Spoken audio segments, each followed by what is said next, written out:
Parlons du thème de ce soir, ce qui compte le plus pour moi, pour vous, pour nous tous, Américains, la liberté. Il y a des gens qui veulent que vous voyiez notre pays comme une nation divisée, nous contre eux.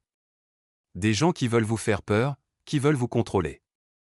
Des gens qui voudraient vous faire croire que les livres sont dangereux. Oprah Winfrey vient de lancer une bombe contre Donald Trump d'une manière épique, après sa crise en direct à la télévision. Oprah est intervenue et l'a exposé comme jamais auparavant. Vous n'allez pas croire ce qu'elle a dit. Sérieusement, c'est mieux que n'importe quel drame de télé-réalité. Trump a complètement perdu les pédales. Oprah, calme, posée, et lançant des piques plus tranchantes qu'un diamant. Des gens qui cherchent d'abord à diviser, puis à conquérir.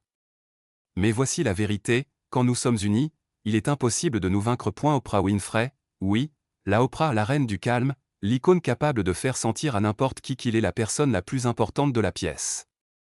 Eh bien, elle en a eu assez de Donald après sa petite crise en direct. Oprah a fait ce qu'elle fait de mieux, elle a géré la situation. Et par gérer, je veux dire qu'elle a balancé une vérité si énorme que même sa coiffure en a paru encore plus ridicule que d'habitude. Oui, c'est allé jusque d'H.la.et vous savez qui d'autre devrait avoir honte? Fox. Parce que j'ai vu Oprah sur Fox au moins 50 fois faire la même déclaration, et je pense que c'est une honte ce que Fox fait. Soyons honnêtes un instant, quand on est Donald Trump et qu'on se retrouve dans une situation de crise, on ne la gère pas exactement comme un adulte calme et posé.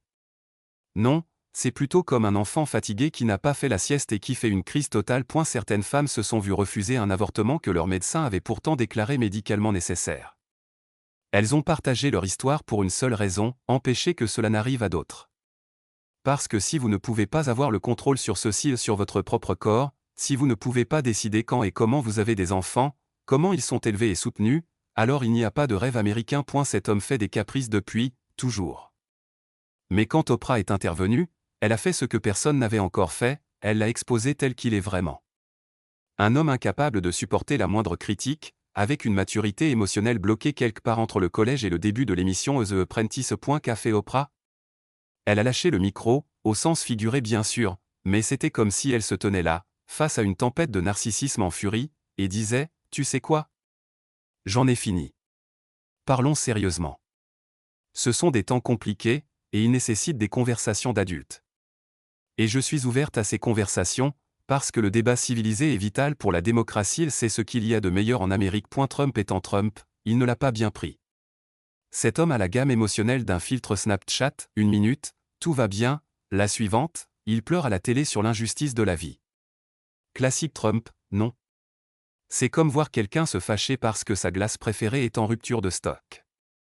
Mais au lieu de demander gentiment s'il reste de la vanille, Trump se met à hurler que toute l'industrie de la glace est contre lui. Pendant ce temps, Oprah reste aussi calme qu'un concombre, lui lançant un regard qui dit « Sérieusement? C'est comme ça qu'on va faire les choses ?»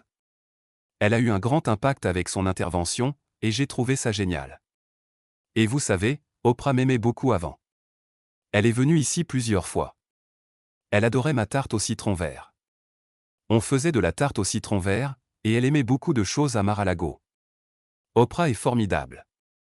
Mais dès que j'ai annoncé que je me présentais, et que j'ai dit il faut des frontières solides, il faut ceci, il faut cela, on a un peu perdu le contact. Ce qui est remarquable dans cette situation, c'est qu'Oprah a une manière de traiter les gens qui n'est pas du tout trumpienne. Elle ne répand pas de mensonges comme un enfant surexcité par le sucre.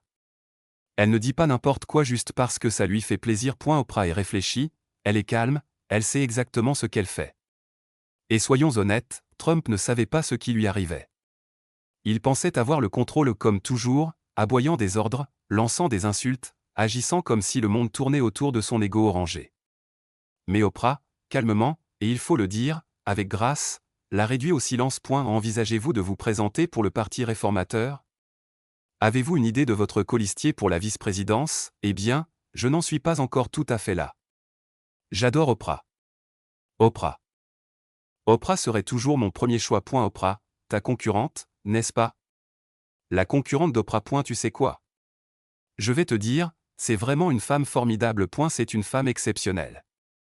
C'est quelqu'un de très spécial. J'y en ai même pas, dans son style typique, Trump n'allait pas laisser passer ça sans réagir. Oh non.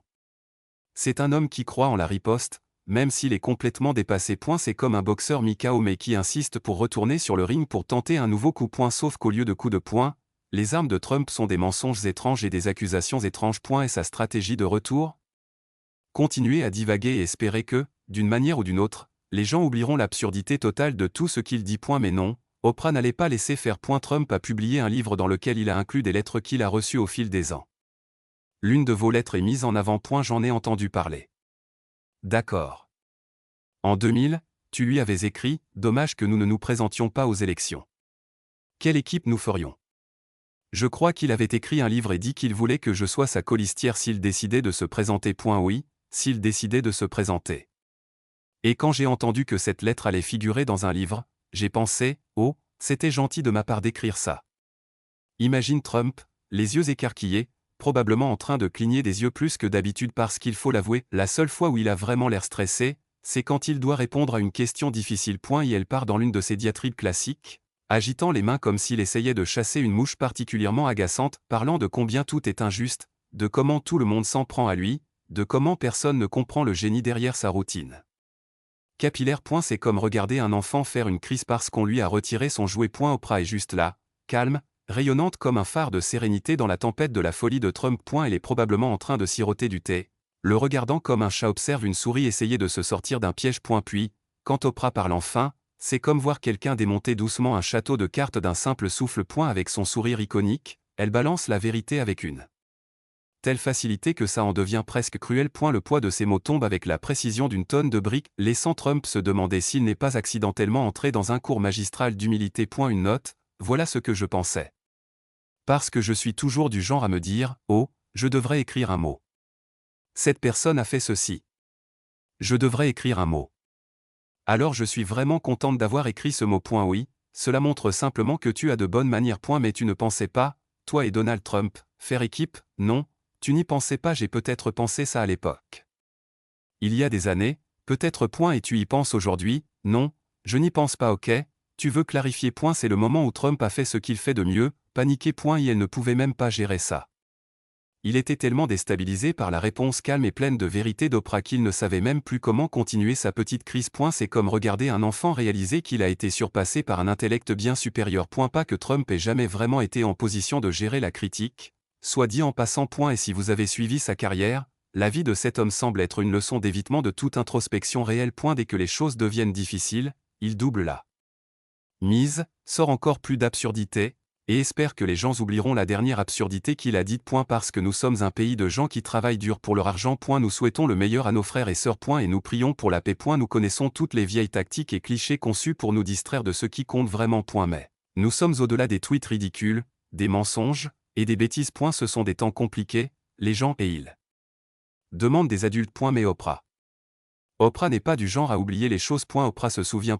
Et quand elle se souvient de quelque chose, elle s'assure que tout le monde s'en souvient aussi. Après sa petite mise au point, l'ego déjà fragile de Trump a pris un sacré coup. Pour quelqu'un qui aime se présenter comme un dur à cuire inébranlable, ce moment a dû lui tomber dessus comme une tonne de briques. Les mots d'Oprah avaient la grâce d'une danseuse étoile et l'impact d'un train de marchandises. On aurait presque pu entendre le souffle coupé de la nation pendant que le cerveau de Trump essayait de comprendre ce qui venait de se passer. Pour Trump, c'était rien de moins qu'un désastre. Ce n'était pas juste un mauvais moment, c'était un rappel brutal que peu importe combien il crie, peu importe combien de fois il bombe le torse et prétend être invincible, il ne l'est pas à ce point. Et la vérité, c'est que Trump est fragile. Et elle l'a toujours été. Et elle se nourrit d'éloges et s'effondre sous la pression. C'est le genre de personne qui veut être le centre de l'attention à tout moment, jusqu'à ce qu'il ne le soit plus. Et quand la lumière est vraiment braquée sur lui, quand les gens se lèvent et le défient, il s'effondre comme un château de cartes bon marché. Maintenant, il y a un certain candidat qui dit que si nous allons aux urnes cette fois, nous n'aurons plus jamais besoin de le refaire. Eh bien, tu sais quoi, tu regardes une électrice indépendante enregistrée qui est fière de voter encore, et encore.